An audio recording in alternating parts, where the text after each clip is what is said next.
Hello friends, in this video we will be learning about measurement of angles using protractor. Let's start. Protractor. It's an instrument used to measure angles in degrees. So this is a protractor. It's a semicircular protractor. It has two scales. One is outer, another one is inner scale. So outer scale runs in a clockwise direction that measures from 0 degree up to 180 degree. And the next one is an inner scale that runs in an anti-clockwise direction. So 0 degree to 180 in an anti-clockwise direction. So these are the two scales present in a protractor. Now each unit of the protractor measures 1 degree. As you can see, in total there is up to 180 degree. So each unit, one small unit, that is small division, makes 1 degree. So using this semicircular protractor, we can measure from 0 up to 180 degree. The next one, position of a protractor. How to place a protractor on an angle to measure it. So let's consider an angle and a protractor. Here in a protractor, on the baseline, as you can see here, there is a midpoint. There is a line. On that line, the center point is called the midpoint of the protractor. And this is the vertex of the angle. So always you have to say that whenever you are placing the protractor on that angle, the midpoint of the protractor and vertex of the angle should coincide, means it should one upon the another. And baseline of the protractor and base arm of that angle, these two are also has to coincide, means one upon the other. So you have to keep the protractor in such a way that the midpoint, the vertex, baseline and the base arm, all the four should coincide with each other. So let's see. I have taken an angle and we have placed the protractor exactly upon one another. As you can see here, the midpoint and the vertex, baseline and the base arm, all are one upon the other. So here you can see the most important thing, the zero mark. The zero mark of the protractor should lie on the base arm. As you can see here, the zero of the protractor should lie on the base arm.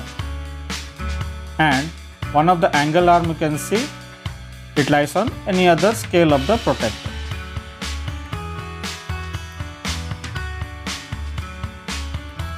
So here, as you can see, zero mark and the angle mark.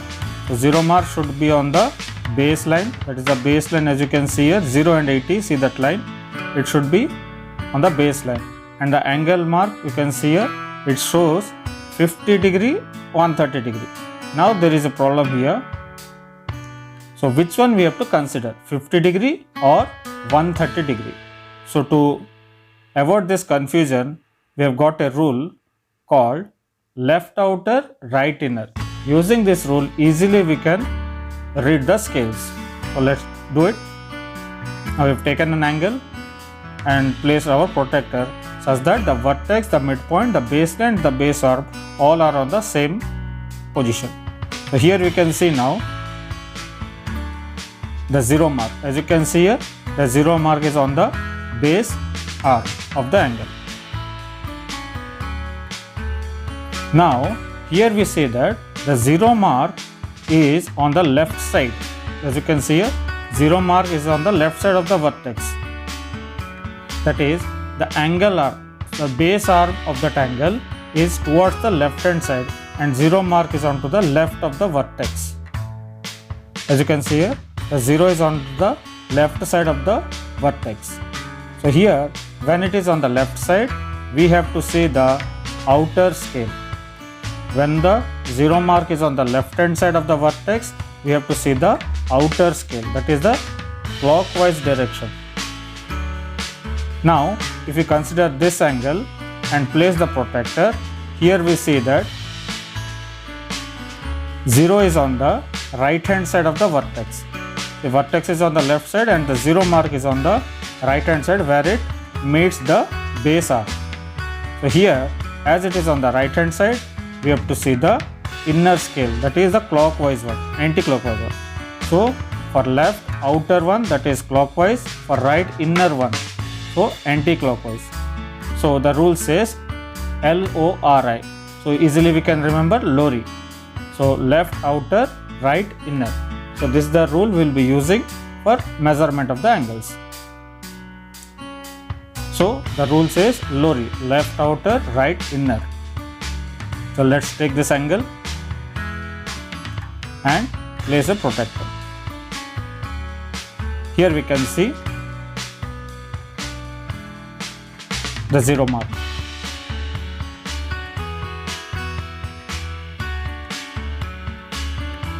Now it is on the left hand side. So we have to see the outer scale.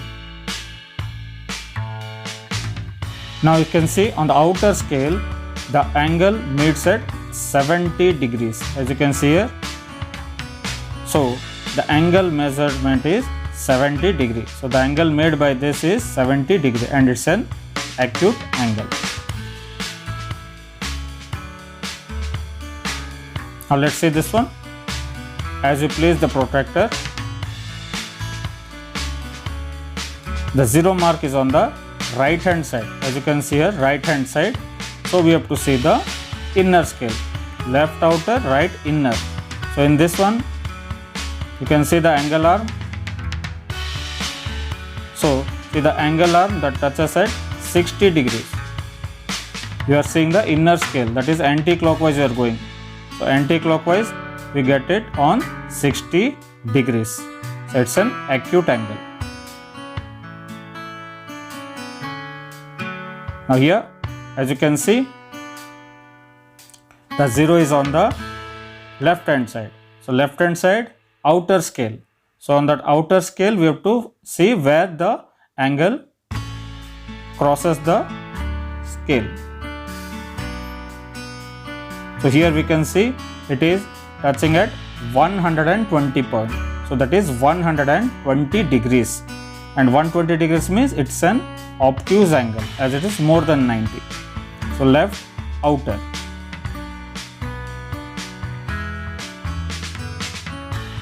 So similarly here, now the 0 mark is on the right side of the vertex.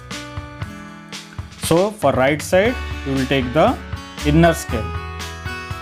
So in the inner scale, we can see it is at 150. See here, on the inner scale, you can see the angle touches at 150. So the base arm is at 0 and that angle arm is at 150. So that the angle measures 150 and it's an obtuse angle. Now consider this one. So we will place the protractor. As you can see here, the 0 mark is on the right hand side. So we will see the inner scale. So in the inner scale, here we say that it is showing 90 degree and there is no inner or outer because it is exactly at the middle of that scale. So we get 90 degrees. So it's a right angle.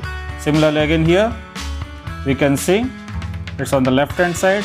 We should to see outer scale. But here we say that there is no inner or outer because 90 is at the center. So we get exactly 90 degrees. So it's a right angle. So for right angles, we need not worry about inner or outer scale as it is in the middle. So 90 degree we can consider. Now let's see this. So the 0 mark is on the right hand side. So we have to see the inner scale. Now here in the inner scale, as you can see, the angle arm is not on the 70 or 80, it's just somewhere in the middle. So here what we know, each line, each unit is 1 degree. So we will start counting from 70. So from 70 we count, it goes on up to 5 units. So we can say it is 75 degrees. After 70, as we have to move inner scale means in that anti-clockwise direction. In anti-clockwise direction 0, 10, 20, 30, 60, 70 like that. Out of 70 means after 70 5 units. So we get 70 and 5. So 75 degrees. So it's an acute angle. Now here let's see this. The same thing, the 0 mark is on the left side now of the vertex. 0 is on the left hand side of the vertex. So we have to see the outer scale. Now outer scale, it meets somewhere in between 100 and 110. So here we know that. So we are going in the clockwise now, because it is the outer scale, we have to go in the clockwise from left to right. So here after 100 5 units. So it is after 100 5 units. So we can call it as 105. After 100 5 units you have to count. So it becomes 105 degree, and it's an obtuse angle. So in this way we can measure any angle using a protractor. Just you have to remember the simple rule, LORI, left outer, right inner. So you have to see only whether the 0 is on the left side of the vertex or right side of the vertex, where it is coinciding with the base arm. And to measure the angle, you have to see the angle arm where it touches the scale. Thank you, and keep exploring.